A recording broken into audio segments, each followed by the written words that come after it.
Bibig po. Sige po tayo ng Genesis chapter 1. Genesis chapter 1. I-check mo na lang bakit kung working. Sa Genesis chapter 1, babasahin ko mga kapatid. At ang sabi dito, yan, very familiar to, no, sa atin. Sabi dito,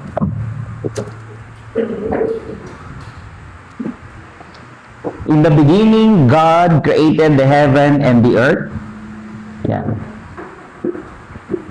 Tapos sabi dun sa Colossians, punta kayo ng Colossians 1 verses 16. Sabi ng Colossians chapter 1 verse 16, I'll be reading sa English.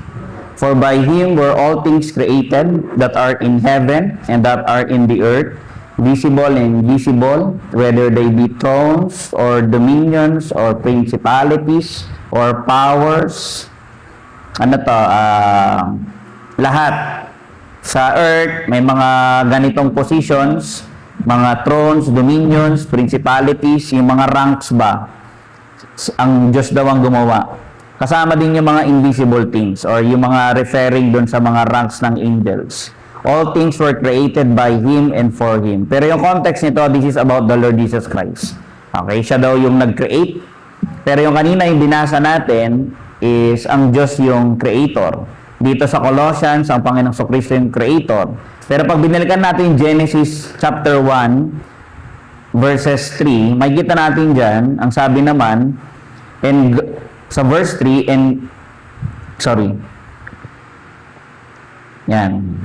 Sa verse 2, and the earth was without form and void, and darkness was upon the face of the deep, and the Spirit of God moved upon the face of the waters. Makita mo dito tatlo yung attributed yung creation. It was attributed sa Panginoong Kristo, it was attributed sa God the Father, and it was also attributed sa banal na spirito. Yung title ng aking message ay God Made All Things. Okay? Let's bow our heads and pray. Lord, thank you sa gabing ito. Thank you sa lahat ng blessings. We pray for insight. We pray for understanding. We pray for humility.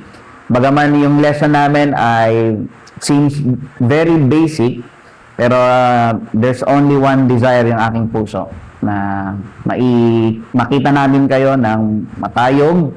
And yung aming mga puso at kaluluwa ay to be drawn in appreciation and awe doon sa inyong kadakilaan, Panginoon. Forgive our sins sa gabing ito. Tulungan niyo po kami na huwag tulutan yung mga bagay na maaari ay maging hadlang upang malaya po kami at masigla at masaya po kaming makapaglingkod sa inyo at sumamba. Pasayin niyo po ang bawat isa. And I'm praying na iligtas niyo po yung mga mahal namin sa buhay na wala pa pong kaligtasan. Be with your people as well. Kung may mga papunta pa lamang at di makapunta, be with them as well. Convict their hearts. In Christ I pray. Amen. Again, ang title ng message ay God Made All Things. Okay? Kung nagno-notes kayo, yan. Na-encourage mag-notes kayo. Mas magaling pa kayo sa akin. Totoo lang. Pag ako nakikinig nasa ibang preacher, nagno-notes ako, nasanay ako nagno-notes. Bihira yung nakikita ko rito nagno-notes. Si ma'am nagno-notes yan.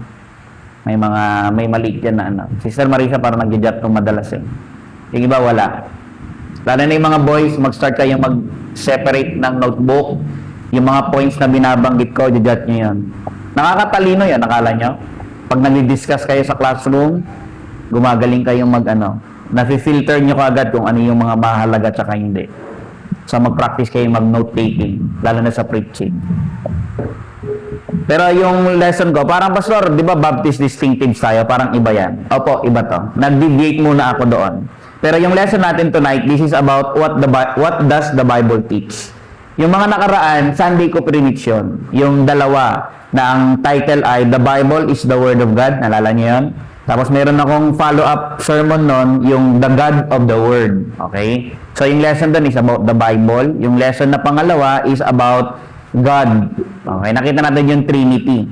Lesson yan about God. Pero ito, particularly, makita natin yung reason behind dun sa mga bagay na meron. Okay, yung creation natin, saan ba galing lahat yan? Makita natin na lahat ng bagay ay nilikha ng Diyos. Pag itong lesson natin, sabi, what does the Bible teach? Actually, kung tatanungin niyo ako, Pastor, parang may kamukha yan. Parang kung nagbabasa kayo, naalala ninyo yung preaching ko nito, lalo na yung introduction, ito po ay part ng London Baptist Confession of Faith. Okay? Kumbaga, yung London Baptist Confession of Faith, katulad din yan ng, parang iahalin tulad mo, doon magkaiba ng content. Parang yan yung Roman Catholic Catechism. Okay? Yung baga, summary of their beliefs. Tayo naman, mayroon ba tayong pwedeng pagbasihan ng, or in a summary, yung mga beliefs natin? Pwede mong tingnan, i-consider yung London Baptist Confession of Faith, 1689. Okay? Iba rin naman yung mga Presbyterian, tsaka mga Reformed. Ang gamit nila ay yung Westminster Catechism. Okay? Pero tayo, as Christian Baptist, pwede yung reference is yung London Confession of Faith or London Baptist Confession of Faith. Pero ano ba yung doctrine ng God is our Creator? Ito yung belief ng Christians na kung saan naniniwala tayo na ang Diyos ang lumikha ng lahat ng bagay. Parang very basic. Pastor, parang basic yung lesson natin ngayon Opo. Pero this is foundational doon sa doctrine ng Christianity. Mahalaga ito. Kumbaga, kung hindi natin ito maiintindihan, the rest, parang di natin ma-accept or magkaka-error tayo. Kaya itong part na ito, this is foundation na lalo na sa bagong mga mananampalataya, mahalaga na maintindihan natin na ang Diyos ang lumikha ng lahat ng bagay, naniniwala tayo dyan, naniniwala tayo na ang Diyos ay umiiral, naniniwala tayo na may Diyos, di ba? Ina-assume na natin, hindi na natin inaaral, hindi na natin, kumbaga, tinignan pa. Nagawa ko naman na yan sa mga lumipas sa taon Pero ngayon, we assume na meron talagang Diyos. And biblically, meron naman. Lahat ng bagay inanggaling sa Kanya, nilikha niya yung mga bagay out from nothing. Ibig sabihin, tayo pag may ginagawa, we need materials. Ang Diyos walang materials na ginamit. Sinabi niya lang yung mga bagay at nangyari na. Sabi ng Ecclesiastes 12:1 na remember now thy Creator. Makikita natin dito na yung creation is attributed sa isang Creator. Walang iba kundi ang Diyos. Ang tawag sa Kanya ay Creator, manlilikha. Pwede yan pag tayo nagpe-pray kasi title daw ng Diyos yan Sa Ecclesiastes 12:1, yung word na Creator is capital C. Ibig sabihin, noun. Baga, title to ng Diyos. Pag tayo nagpipray, pwede to. Lord, you are my Creator. Lumalapit ako sa inyo as my Creator. I praise you kasi sa'yo lahat ng galing. Pwede yan. You can call him yung ganitong title. Ecclesiastes 12:13, remember now thy Creator. Sabi niya ganon, capital C. Isaiah 40:28, the Creator of the ends of the earth. Again, capital C, the Creator. Ang Diyos yung lumikha ng lahat ng bagay. Nagkaroon ng existence yung mga tao, yung mga bagay sa mundong ito, kasi nilayon ng Diyos, ginusto ng Diyos, ginawa ng Diyos, sinabi niya yung mga salita at nangyari. Tatlong bagay yung makikita natin dito. Okay? In summary, God created the earth, yung universe. Pangalawa, God created man, and God created angels. Tignan natin yung God created yung world or yung buong universe. Pero particularly doon sa earth. Punta kayo ng Genesis 1. Sabi doon sa Genesis 1, in the beginning, God created the heaven and the earth. Siya daw yung gumawa. God created. Sa verse 3, paano niya ginawa? And God said, let there be light, and there was light. Diba? Sinabi niya lang, and things appeared. Sa verse 6, and God said. Sa verse 9, and God said. Sa verse 11, and God said. Sa verse 14, and God said. Sa verse 20, and God said. Sa verse 24, and God said. Yung lahat ng creation, yung sa earth, except yung tao, sinabi lang ng Panginoon, and things appeared. Ganon niya ginawa. Kaya nga pag tinignan natin itong mundong ito na nilikha ng Panginoon, itong material world, dapat mamangha tayo. Hindi na natin isa-isahin per day. Kasi medyo iba yung aking ngayon ng lesson. Pero alam natin, yung first day, second day, third day, yung mga yan, nilikha ng Panginoon, yung mga sea creatures. Nilikha niya yung mga heavenly creatures. Kung bagang idea, yung nasa firmament, yung mga ibon, mga yamang dagat, yung mga nasa lupa, nilikha niya yung mga bundok, mga dagat, lahat yan nilikha ng Panginoon. Alam nyo, isa sa ma-realize natin sa mundong ito, nakikita niyo yung vastness. Alam niyo yung vastness? Yung kalawak, yung malawak. Yung creation ng Panginoon ay napakalawak. Hanggang universe yung sakop. Ang lawak daw nun. Yung sabi nga doon sa universe daw, pag lumabas ka daw sa earth, yung nakikita mong darkness, kahit daw mag-travel ka ng mag-travel, hindi mo daw ma-exhaust, hindi mo marating yung dulo kasi wala siyang dulo. Bakit? Para daw siyang kortina na the more na sinesearch mo kung gaano siya kalaki, nag-e-expand daw yun. Kumbaga, hindi hinahayaan ng Diyos na makita mo yung dulo eh.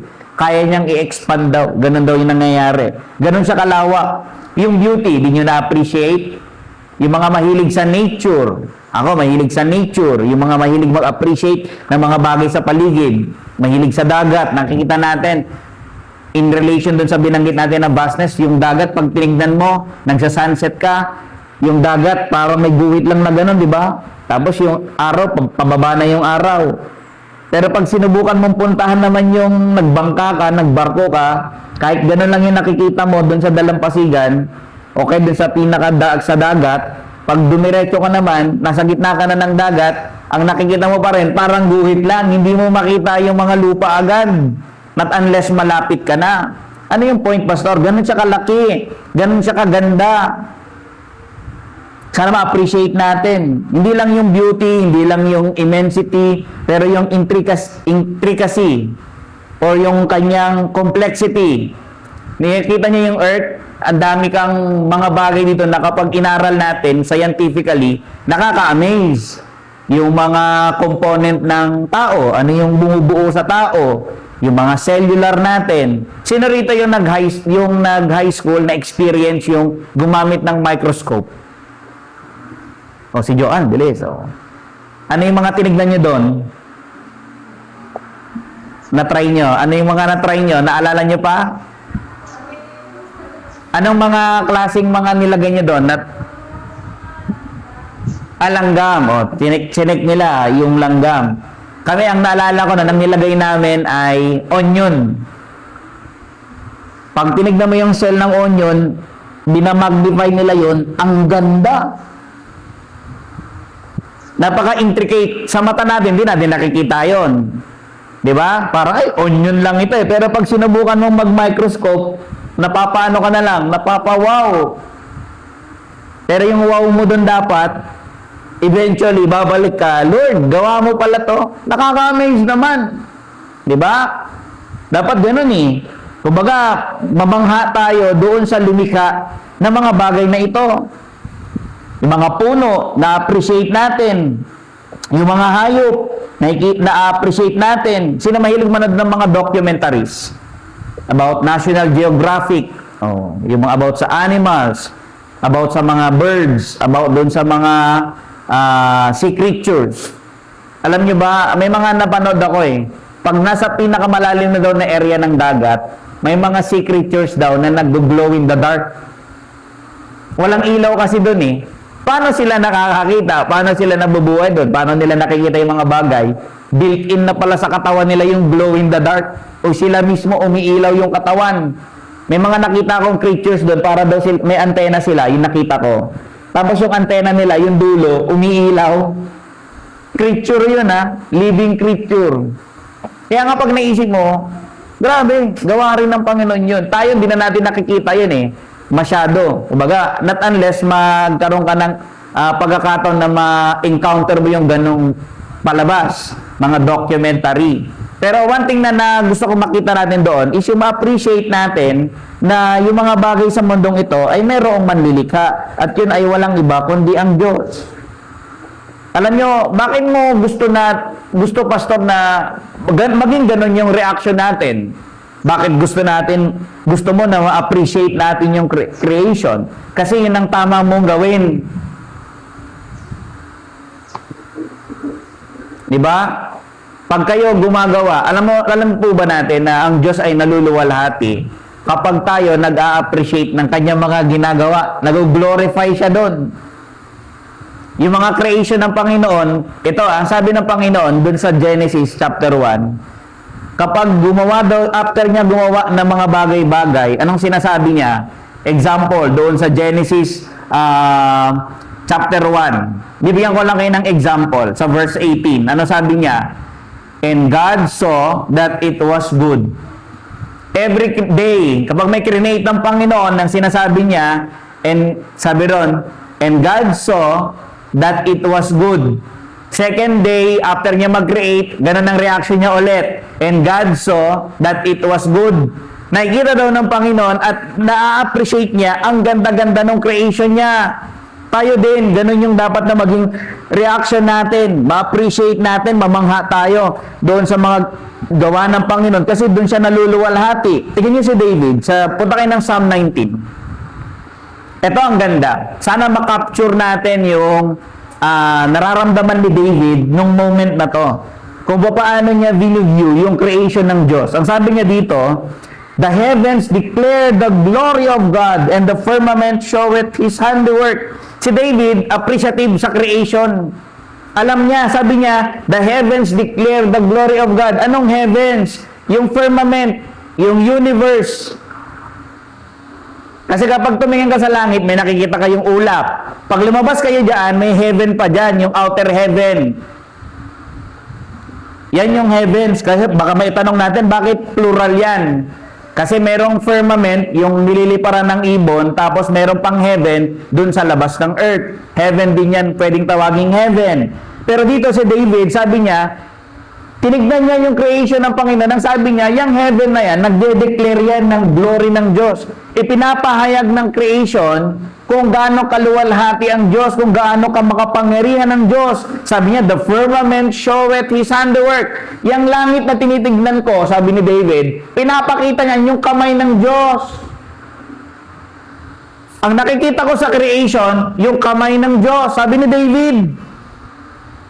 Kumbaga, nandun yung appreciation niya, nandun yung pagkamangha niya. Sabi niya nga sa verse 2, day unto day, they uttereth speech. Para nagsasalita daw yung creation. Nagpipreach sila. Anong pinipreach nila? Sabi niya ganun, verse 2, and night unto night showeth knowledge. Nagbibigay daw sila ng kaalaman. Na anong tinuturo nila? Na merong creator. Pag tumingin tayo sa mga bagay sa paligid natin, mga damo, mga uod man dyan, mga langgam, mga dahon, mga puno, o anumang created being. Alam nyo, isang ang pupuntahan yan, that there is a creator. Si David, namamangha siya. Sabi niya, kahit saang lugar, nakikita ko yung kamay ng Diyos. Sabi niya, day unto day, nangangaral sila. Sabi nga doon sa verse 3, there is no speech nor language where their voice is not heard. Walang anuman daw lugar na kung sabi siya malalaman na siya yung creator. Punta ka ng Egypt. Pag tumingin ka sa paligid mo doon, isa lang ang marirealize mo, merong creator. Kahit saan ka pumunta, kahit saan lugar, na doon mo ang marirealize natin, naroon ng Diyos, nandun ang likha ng Diyos. And all the way hanggang verse 4 hanggang verse 6, binanggit dito. Pero si David, nakikita niya yung kaluwalhatian ng Diyos. Particularly, nung siya ay tumitingin sa creation ng Panginoon, alam mo nare-realize si David? Anong kaluwalhatian ng Diyos? Yung kapangyarihan niya. Ginawa to ng Diyos. Ang kapangyarihan niya talaga, kaya niyang gawin lahat. Yung excellency, yung existence ng Diyos, yung kanyang wisdom, yung kanyang greatness, mga reality ito na na-realize ni David. Kaya sabi niya, in summary, alam mo, pag tinigyan ko yung langit, yung creation, the heavens declare the glory of God. Nakikita ko kung sino ang Diyos. Makapangyarihan ng Diyos, matalino ang Diyos. Si David, di pa nakakita ng microscope, Hindi niya nakikita yung mga ganong klase ng part ng creation ng Panginoon. Pero yung mga visible lang sa mata niya, Sobrang appreciative niya na, na-appreciate niya na, namamangha na siya to the point na wino-worship niya ang Diyos.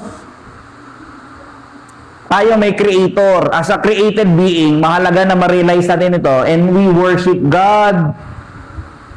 Sana makita natin. Psalm 8 verse 1, sabi doon, atras kayo konti. Psalm 8 verse 1, O Lord, our Lord, how excellent is thy name in all the earth.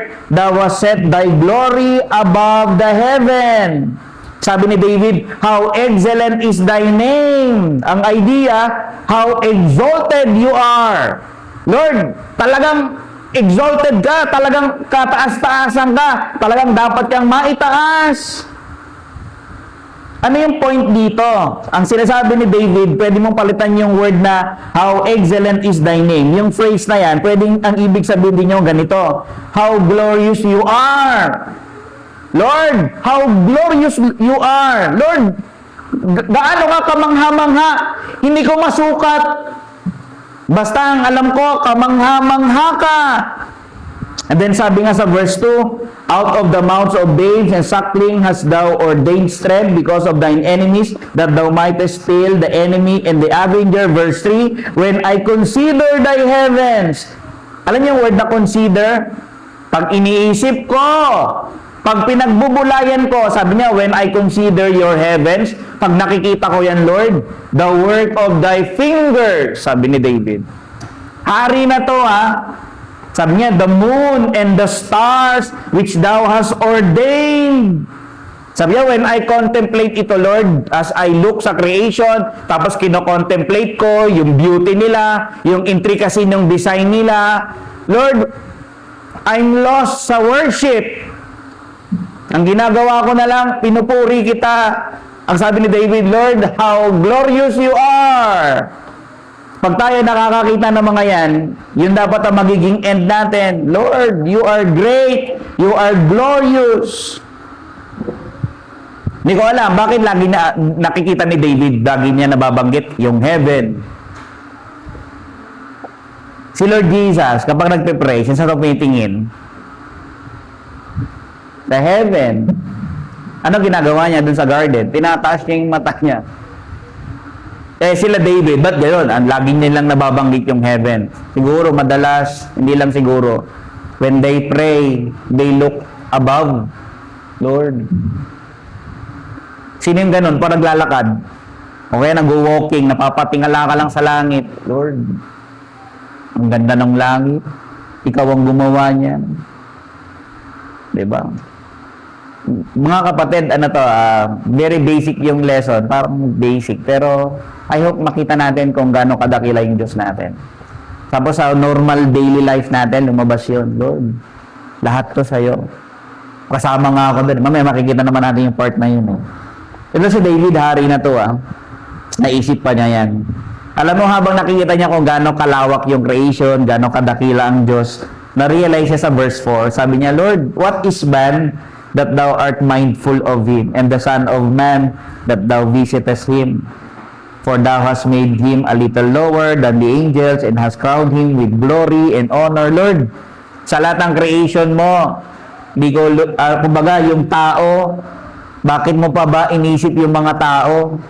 Nakakamangalan niyo kung bakit ito na-realize, yung humility niya. Kasi, sa kabila ng vastness o greatness ng Panginoon, gumawa pa rin siya ng tao. Tapos yung ginawa niyang tao, nakikinabang sa lahat ng ginawa ng Diyos. Sila Adam and Eve, nakikinabang lang. Create sila ng Panginoon, ready na lahat, kakain na lang. Lahat nagbe-benefit. Pinarangalan sila ng Panginoon dun sa creation. Anong ginawa? Thou madest him to have dominion over the works of thy hands. Pinagkatiwalaan. O Adam, ikaw nang bahala sa creation ko, alagaan mo yung garden, yung mga hayop, pangalanan mo sila. Tapos sabi dun sa verse 7, all sheep and oxen, yea, and the beasts of the field, O Lord, our Lord, how excellent is thy name in all the earth. Lahat ng hayop, ipinasakop mo sa Kanya. Lord, grabing honor yung binigay mo sa tao. Ito ang part na to, double prophecy ito. This is also applied sa Panginoong Kristo. Kasi lahat ng creation, inilagay sa ilalim ni Lord Jesus. Lahat tayo naging under ni Lord Jesus by virtue of creation. Ang nagmamay-ari talaga sa ating lahat ay walang iba kundi ang Panginoong Kristo. By virtue of creation and by virtue of salvation or redemption. Nung tinubos tayo ng Panginoong Kristo, meron na rin nagmamay-ari sa iyo tsaka sa akin. Di ba ang sabi, you were bought with a price. Tinubos ka daw ng may bayad. Ano yung bayad? Dugo. Kaya ikaw, hindi mo pag-aari yung sarili mo. Hindi ikaw yung pwedeng masunod. Hindi ako yung pwedeng masunod. Ang Diyos ang dapat masunod sa buhay natin kasi siya ang nagmamay-ari. Kaya yung life natin, dapat i-pattern natin dun sa paraan ng pagpamumuhay na gusto niya para sa atin. Yun ang tama, mga kapatid. Kaya nga, Pastor, yung ba yung pagiging Christian? Yes. Na yung life natin, i-mold natin dun sa will ng Diyos sa pamamagitan ng salita ng Diyos. Paano niya ginawa yung mundong ito? Siguro masagot niyo na to. Nakita natin ang Diyos yung creator, pero hinting doon sa mga binasa natin sa Genesis, paano niya sinabi? Paano niya ginawa? Sinabi lang. Teka lang, Pastor. Sabi sa Psalm 33 verse 9, for He spake and it was done. Paano siya nag-create? Sinabi niya lang and it happened. He commanded and it stood fast or it exists. Sinabi lang ng Diyos and then mangyayari na yon. Ano yon? Yung salita ng Diyos, ganun ka makapangyarihan. Pag sinabi niya, power goes along with it. May kasamang kapangyarihan. Kaya pag naalala niya, sinabi ng Panginoon, yung mga pinagagaling niya, rise, be healed. Sinasabi niya, umuwi ka na, magaling na siya. Bakit ganon? Kasi yung very word niya, makapangyarihan, nandun yung creative power. Meron akong kanta na favorite na lagi kong naririnig. Pinapakinggan ko siya pag every time na naaalala ko siya. Ewan ko lang kung aware kayo dito. Kanta to ni Sandy Patty, Because of Who You Are. Sabi ng second line niya, ganito yung tono niya You spoke the words and all the words came into order. You wave your hand and planets fill the empty sky. Sabi niya ganon. Sabi niya magkaroon ng light. Paano yung creation? Sabi niya lang, siyempre nagkaroon na ng canvas, magkaroon naman ng planets. Imagine niyo cinematic. Kunwari, mayroon lang black. Tapos sabi ng Diyos, let there be planets, heavenly bodies. Then nagkaroon na ng Mars, ng Pluto, ng solar system. Tapos yung sa Earth, magkaroon ng yung mga dagat. Sabi niya gano'n. Doon sa loob, magkaroon ng mga animals doon sa loob. Kasi plano niya na magkakaroon ng tao na magre-reside doon sa Earth. Kaya yung Earth yung finokus niya, yung niready niyang abode para sa mga tao. Walang ibang planet na mabubuhay tayo. Yung Earth lang yung planet na pwede tayong mabuhay. Prepare ng Diyos. Pero yung awitin ang ganda kasi ina-acknowledge niya na ang Diyos naglikha at sinabi niya lang yung mga bagay at nangyari na. Kasama yung material world tsaka yung immaterial world. Anong immaterial? Yung mga di nakikita, di nahahawakan. Papasok tayo ngayon dito sa creation ng angels. Punta kayo ng Job 38 verses 1 hanggang 7. Ito ang ganda, huwag nyo itong mamimiss. Sa Job 38 verses 1 hanggang 7. Then the Lord answered Job out of the whirlwind and said, si Job, naalala niyo kung sino? Yung namatayan ng 10 anak, tapos yung mga ari-arian niya naubos. Naghirap siya and then nagkasakit siya. Dumating yung time, nagkasala rin si Job sa namamagitan ng kanyang bibig. Ngayon, marami siyang sinabi na dapat hindi niya sinabi. Kinausap siya ngayon ng Diyos. Sabi niya, who is this, sa verse 2, that darkeneth counsel by words without knowledge? Sino to nagasalita ng mga bagay na hindi niya naiisip, na hindi niya naiintindihan? Sabi niya sa verse 3, ito gawin mo, gird up now thy loins like a man. Ibigkis mo yung belt mo. For I will demand of thee, for I will demand of you, and answer thou me. Ikaw, tumayo ka, Job. Tatanungin kita, ha? Sagutin mo ako. Where was thou when I laid the foundation of the earth? Job, ang dami mong question. about doon sa mga nangyayari sa buhay mo, mga situation mo, bakit mo ko tinatanong? Tatanungin kita, nasan ka nung create ko yung foundation of the earth? Nandun ka na ba? Declare if thou hast understanding. Verse 5, who hath laid the measures thereof? Sino nalagay ng sukat niya, ng lawak niya? Kung alam mo, sabi niya. Or who hath stretched the line upon it? Whereupon are the foundation thereof fastened? Nasaan ka nung in-establish ko yung foundation niyan? Or who laid the cornerstone thereof? Nasaan ka? When the morning stars sang together and all the sons of God shouted for joy. Dito may mapapansin kayo. Nung tinatanong ni God si Job kung nasaan siya nung create yung creation. Ang sagot doon, wala pa siya. Pero something na gusto kong ma-appreciate nyo dito, kasama doon sa creation ng Panginoon is yung mga angels. Kasi nung nag-create daw ang Panginoon ng foundations ng earth, nandun na daw yung mga angels. Alam nyo, ginagawa? They shout for joy. Yung mga angels, nakita nila mag-create ang Diyos. Alam nyo, reaction nila, they shouted for joy. Praise God! Ang ganda naman yan! Dito may mapapansin kayo Yung sons of God dito is mga angels. They were called the sons of God. Bakit? Perhaps dahil doon sa kanilang resemblance, meron silang traits na makikita din sa Diyos. Okay? Eto, tingnan nyo to. Pastor, di ba yung earth, tinatanong ng Panginoon kung nandun na ba si Job, kung nasan siya nung time na yon? Di ba yun yung material things? Yes. Pero yung mga sons of God, yung mga angels, yun yung mga immaterial things. Yes. Alam nyo kung kailan create yung mga angels? Perhaps, most likely, before i-create yung world.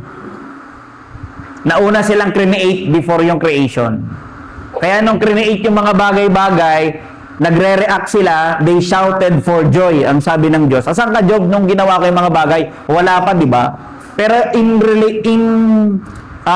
contextually, kasi si Job, may mga sinabi siya na hindi dapat niyang sabihin. Ngayon, kino-question niya ang Diyos. Tinanong ngayon siya ng Diyos, Job, marami kang na-experience. Pero ngayon, makapagsalita ka ng mga bagay na hindi mo dapat sinabi. Tatanungin kita, gusto ko ma-realize mo yung wisdom ko. Nasaan ka nung ginawa ko yung lahat ng bagay? Wala pa. Yun ang sagot dun wala pa. O bakit ka nagko-question? Alam mo ba yung sukat ng earth? Hindi. O bakit mo ko tinatanong kung ano makabubuti sa'yo? You can rely upon me. Pagtiwalaan mo ako. I know what's best para sa'yo. Wala kang right para mag-question. What you need to do is to trust. Job, kinuha ko yung family mo. Kinuha ko yung mga ari-arian mo. Inalaw kitang magkasakit. Lahat yan, pilinano ko, inalaw ko yan. Pero hindi yan to destroy you. Bakit? Alam mo ba yung plano ko? Ibabalik ko rin sa'yo. Mas marami pa. And then why you're questioning me? Alam niyo sagot dito ni Job? Ang ganda ng part na to Punta kayo dun sa Job, yung next chapter. Ang dami. Itong verse 38, sunod-sunod na ito. Binigyan si Job ng rhetorical questions. Ang dami niyang binigay. Chapter 38, 39, tapos 40. Sabi niya, moreover, the Lord answered Job and said, shall he that contended with the Almighty instruct him? Magmamatapang ba siya na nakikipagtalo sa makapangyarihan sa lahat? Magmamatapang ka ba? Bakit mo okay na question, Job? Na parang hindi ko alam lahat. Na parang ang gusto ko ay ipahamak ka.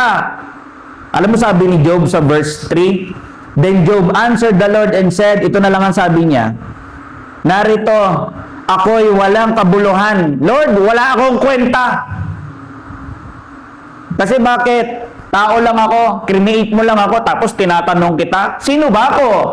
Walang kwenta. Yan ang realization ni Job. Yan yung pagtanaw niya sa sarili niya, Lord, maliit lang ako Then who am I to question you? Being my creator. Behold, I am vile. Sabi niya, anong isasagot ko sa iyo? Pag binalik kami yung story, ba't ka kasi nagtatanong? Mali yung tanong mo. Nagko-question ka as though hindi alam ng Diyos yung ginagawa niya. The fault ay na kay Job. Then sabi niya rito, once I have spoken, but I will not answer. Yet twice, but I will proceed no further. Alam mo sabi niya, minsan ay nagsalita ako at hindi ako sasagot. Oo, makalawa, ngunit hindi ako magpapatuloy. Stop na ako. Tinanong siya, di ba? Lord, wala akong kabuluhan. Ang masasabi ko, Lord, wala na, di na ako sasagot. Keep silent na lang ako. This is Job. Nakita niya ang Diyos. Alam niya na-experience si Job? Humility. Nagpakababa siya, Lord. I shouldn't ask you. I shouldn't question you. Dapat na-appreciate ko kayo, pinuri ko kayo. Being created being. Iniba ko lang yung order, pero God created yung material world. God created angels. God created man. Doon sa Genesis 2:7. And the Lord God formed man out of the dust of the ground and breathed into his nostrils the breath of life, and man became a living soul. Gumawa ang Diyos ng tao, tapos hiningahan niya, nabuhay na yung tao. Yung heart niya biglang nag-beat. Diba? Hawak ko ang beat, sabi ganon. Sabi ni Congressman Luistro. Diba? Pero yung heart ni Adam, nung hiningan siya ng Panginoon, first time na nag-function lahat ng organs niya. Hindi ko alam, tinatry ko na namang i-imagine eh. Paano kaya yun? Kasi clay yun eh. Ano yung paghinga ng Diyos, ano yun, biglang yung parang nakakakita, sinakapanood na yung yung invisible siya, yung nabuo yung mga ugat. Nalimutan ng palabas yun eh. Pero kung i-imaginein mo, kasi lupa daw, tapos hiningihan ng Panginoon, ano nangyari doon? Di ba? Yun yung first time na yun yung nag-function na yung mga organ. Ito, sidetrack ko lang ha. Yung tao ay binubuo ng tatlo. Body, soul, and...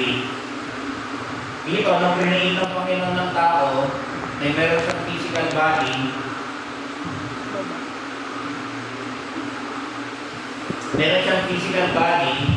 pero yung kanyang components, okay? Yung tao ay merong part na visible, meron siyang part na invisible. Merong dalawang doctrine dito, yung trichotomy at dichotomy. Ano to, mga theology subject to? Mga topic, theology topic about sa tao. Pastor, ano yung trichotomy? Yung naniniwala na ang tao ay composed of three components: body, soul, and spirit. Ano yung dichotomy? Pag sinabing di, ibig sabihin dalawa. Yung kaninang tri, ibig sabihin tatlo. Dalawa lang naman yung group na yan. Yung tao daw ay dalawa lang bumubuo, yung isa naman ay tatlo daw ang bumubuo. Meron silang mga passages, kasi may mga instances daw, yung body, yung soul and spirit, ginagamit daw yung words interchangeably. Pero ako, I believe sa trichotomy. Trichotomy, I believe daw, na ang tao ay binubuo ng tatlo. Kasi sabi ng Thessalonians 5:23, and the very God of peace sanctify you wholly, and I pray God, your whole spirit and soul and body. In one verse, sinabi separately yung spirit and soul and body. So I believe na yung sinasabi rito ni Paul na yung tao ay binubuo ng tatlong components. Meron siyang physical, meron siyang spiritual, then meron siya yung soul. Yung soul, yung form ng tao dun sa loob niya. Yung spirit, ano yung spirit? This is something na nagko-connect sa atin sa Diyos. Nung create si Adam at Eve, meron silang connection sa Diyos. Nung nagkasala sila, na-cut yun, na-separate yung kanilang connection. Katulad ito ng sinasabi ni Adam Clark na isang commentator, na iba yung body, yung soul, and spirit. Yung soul daw, yung seed ng affection, ng passion, ng love, nandun daw lahat yung sa soul. And then meron sa physical body. Pag namatay yung body, meron matitira na soul, and then merong spirit, yung connection doon sa Panginoon. Parehas immortal yan. Dito makita natin si Apostle Paul, pinag-pray niya yung mga believers na ingatan sila ng Panginoon, doon yung kanilang mga hearts. Pero alam niyo, wala nang hiningahan ng Panginoon ng tao, siya yung created being na yon, yung human being, kaya niyang kumain, kaya niyang uminom, kaya niyang maglakad, katulad ng mga animals, pero hindi siya sa hayop. Bakit? Ang tao lang yung kayang mag-isip. Yung tao lang yung kaya ng magdahilan. Yung tao lang yung may kakayanan na siya lang yung communicate. Di ba?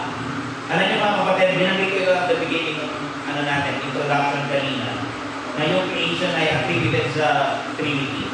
Kaya kung may tatanong ninyo, bakit pinili mo pastor yung stand na as you study scripture na trichotomy? Kasi nga, I believe then that God is Trinity.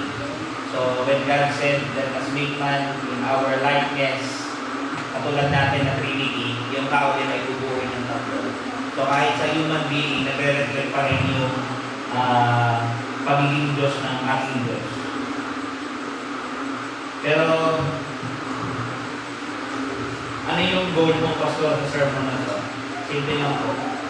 Ma-realize natin na ang Diyos yung ating creator. Pero maikatanong ninyo sa akin, pastor, alam ko, through sa lesson na yan, mayroong naglikha sa atin. May nilikha. Pero, ba't kailangan niyo pang gumawa? May sagot ang Revelation 4:11. Ito yung time na mayroon daw mga 24 na lalaki doon sa harapan ng trono ng Diyos. Ang sabi doon, Thou art worthy, sabi nila, Thou art worthy, O Lord, to receive glory, honor, and power, for Thou hast created all things, and for Thy pleasure they are and were created. Alam niyo bakit nilikha doon ng Diyos yung mga nilikha? It is His choice. It is His decision. Will niya yan. Pleasure niya yan. Yan daw yung gusto niya na mag-exist yung mga bagay na yan. Ito yung kumbaga, dahilan kung bakit pupurihin natin ang Diyos. Kasi ginawa niya yung mga ginawa niya na walang pumilit sa Kanya. Ginawa niya yung gusto niya. Ganun ang kapangyarihan ng Diyos. Kaya na yung mga angels nag-worship because of creation, tayo as created ng Panginoon, na sila nag-worship, tayo created, tama lang din na tayo din ay mag-worship as we realize kung bakit ginawa ng Panginoon yung mga bagay na to, because He simply desired to. Gusto niya para sa kanyang kaluwalhatian. So may kita natin, biblically, lahat ng bagay ay galing sa Diyos. Siya ang lumikha, angels, creation, or earth, lahat ng bagay sa earth, tapos ang tao. Kaya nga it's amazing, kapag sinabi ng mga tao, wala namang Diyos eh. Narinig niyo ba yun? May mga tao na hindi naniniwala na mayroong Diyos. Ang tawag doon mga atheists. Mga tao na naniniwala na hindi nag-e-exist ang Diyos. Sinulat naman na sila eh, sa Psalm 14 verse 1. The fool hath said in his heart, there is no God. Sa Bible, yung mga naniniwala na walang Diyos, na hindi nag-e-exist ang Diyos, na walang manlilikha, ang tawag sa kanila ng Diyos ay fool. Alam niyo yung fool? Mangmang, mga bulag, mga nasa kadiliman. Meron daw klase ng atheism. Meron daw yung implicit na hindi rin siya naniniwala na mayroong Diyos kasi wala naman siyang idea kung mayroong bang Diyos, hindi niya alam kung na mayroong Bible. So, naniniwala siya na walang Diyos kasi wala siyang idea na pwedeng pagmulan ng information na mayroong Diyos. Ganun yung implicit. Yung explicit naman, alam niya na yung mga paliwanag ng Bible, pero pipiliin pa rin niya ang maniwala na walang Diyos. Explicit. Meron din naman yung mga practical. Hindi sila nagko-confess. Hindi ko sinasabi na walang Diyos. Hindi rin naman na, kumbaga sabihin, hindi ko sinasabi na walang Diyos dahil alam ko, it doesn't matter. Alam ko man o hindi na may information information about God, tapos naniniwala pa rin ako, hindi yun. May mga tao daw na atheist sila practically. Na ano, yung life daw nila, nabubuhay sila sa paraan na parang walang Diyos. Na parang darating yung araw, wala silang accountability. Ginagawa lang nila yung gusto nila ngayon, kahit ano ang maging ending nila, okay lang sa kanila. Ganyan yung practical atheism. Sabi nga ni Paul Tripp, practical atheism is living or speaking as if God does not exist, even if you intellectually believe in Him. It is characterized, ito yun, by self-reliance, ignoring God's will in daily decisions, and living without the expectation of divine accountability. Practical atheism. Nabubuhay ka sa paraan na gusto mo, na to the point ini-ignore mo ang Diyos. Na kahit ano man na maging result ng mga activities mo, hindi wala kang pakialam doon kung ano magiging ending ng kaluluwa mo. Practical atheism. The wicked through the pride of his countenance will not seek after God. God is not in all his thoughts. Psalm 10 verse 4. E ba't ganun yung mga tao? Ba't nila iniisip nila yan? Kasi nga spiritually blind sila. Pero ewan ko lang kung naka-encounter na kayo ng mga atheists. Sino naka-encounter na o nakapagbasa na ng mga tao na yan? Marami silang magaling mag-rason sila eh. Alam niyo ba't naniniwala sila na walang Diyos? Ito yung dalawa yung pupuntahan nila eh. Meron silang mga philosophical arguments. Meron din silang mga scientific arguments. Yung kanilang mga philosophical arguments, una, sabi nila, alam mo, naniniwala ako walang Diyos. Kasi kung merong Diyos, ba't hinahayaan niya yung mga masamang tao? Bakit ang daming patayan, ang daming kriminal? Akala ko ang Diyos ay mabuti, ang Diyos ay banal, ang Diyos ay makapangyarihan. Ba't hindi niya pigilan yung mga yan? Yan yung kanilang argument, philosophical. Ano nangyari na mayroong mabuting Diyos? Yung mga nakikita ko sa paligid ko, puro evil. Nag-i-exist yung evil, nag-i-exist yung kasalanan. Kaya kayo tandaan niyo po, God made man as free agent. Hindi naman kayo ginawang robot. Si Adam and Eve, ginawang may free will. Sila lang yun. Tayo kasi ngayon, may free will tayo na pwede gawin yung mga bagay, pero tainted by sin. Laging yung inclination natin, because of our sin, yung mga natural men, puro naka-direct papunta doon sa mga makasalanang bagay. At unless binago tayo ng Panginoon. Itong mga taong ito, nagbibigay sila doon sa kanilang mga nakikita at mga experiences. Inasabi nila, wala namang Diyos kasi may mga negative akong nakikita sa paligid ko. May mga ano sila, argument from divine hiddenness. Wala namang evidence na mayroong Diyos na nag-exist. Kung meron, sana nakita na natin siya. Ang lahat ng religion, nagsasabi na mayroong Diyos. Paano naman ako maniniwala doon? Wala naman, kahit naman silang lahat, wala naman daw silang nakita. Meron din yung argument from incoherence. Meron din yung argument from religious diversity. Ang dami-daming religion. Lahat sila nakikinig na mayroong Diyos. Sa dami ng mga yan, isa meron sa sabi nila maraming religion, maraming atheist ako kasi alam ko yung religion, ginawa na ng mga tao yan para kontrolin, para pagkaperahan yung mga tao. Sabi niya naman. Pero alam niyo, kahit sabi ng mga tao ito, ng mga atheist na walang Diyos.